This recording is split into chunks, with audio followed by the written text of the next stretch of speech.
debat som den her kan gå så galt, som den gør. Jeg startede med at få interesse for det her område, da en søndag eftermiddag, sådan rigtig mørk, sådan vinter eftermiddag, vi sidder ved pejsen, så banker vi lige så stille ind på, jeg kunne høre, hvad Søren plejede at komme på det tidspunkt. Jeg går ud og åbner, så står der en forsigtig, sådan en ældre mand, og undskylder meget, han forstyrrede. Han kom fra byen Kirkerup. Der er sådan formentlig en 50-60 hus der. Han ville godt vise mig et regnestykke, han havde lavet. Pensioneret dyrlæge. Ja, han havde læst på nettet, at byen skulle kloakeres. Og så, han kendte jo alle i byen, han havde boet der hele tiden, så havde han gået og talt. Der bor gamle Maren, og der bor en enlig mor, og så havde han gået rundt og talt.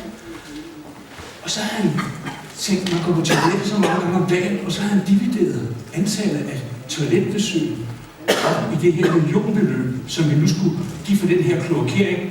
Den skulle trække sig 3 kilometer til en by, der hedder Søren Magle. Altså pumpe alt det her i 3 kilometer, og det synes jeg var lige lovligt. Så det blev til, at det kostede 32 kroner, og så havde han sat 2 streger under sådan en gammel tekstmaskine, han skrev på. 32 kroner per lort, stod det så. Og så sagde jeg til ham, det lyder da interessant, at det noget, at de har godt med skrivebord.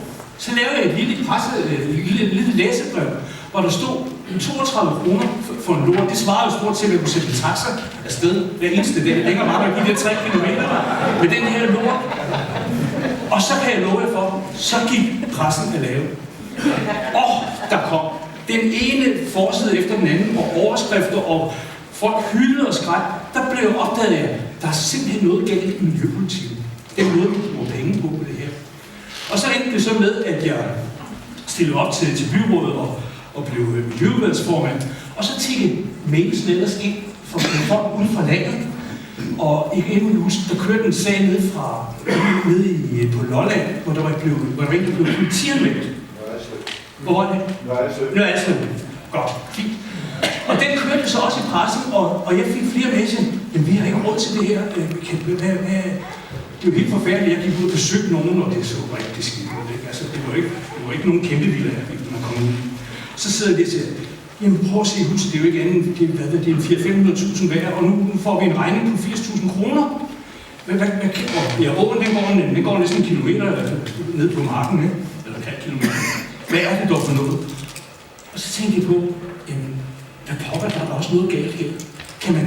Kan man give folk et pålæg på 80.000 kroner, hvis et hus, der lige ved faldt sammen, og unge mennesker, der sidder der, og det var helt forfærdeligt. Og så siger jeg til og jeg kan også se i forvaltningen, hvis ikke de gør det og det og det, de har fået nogle breve, så bliver man politianmeldt. Jeg tænker på, man bliver da ikke rigere af at blive politianmeldt.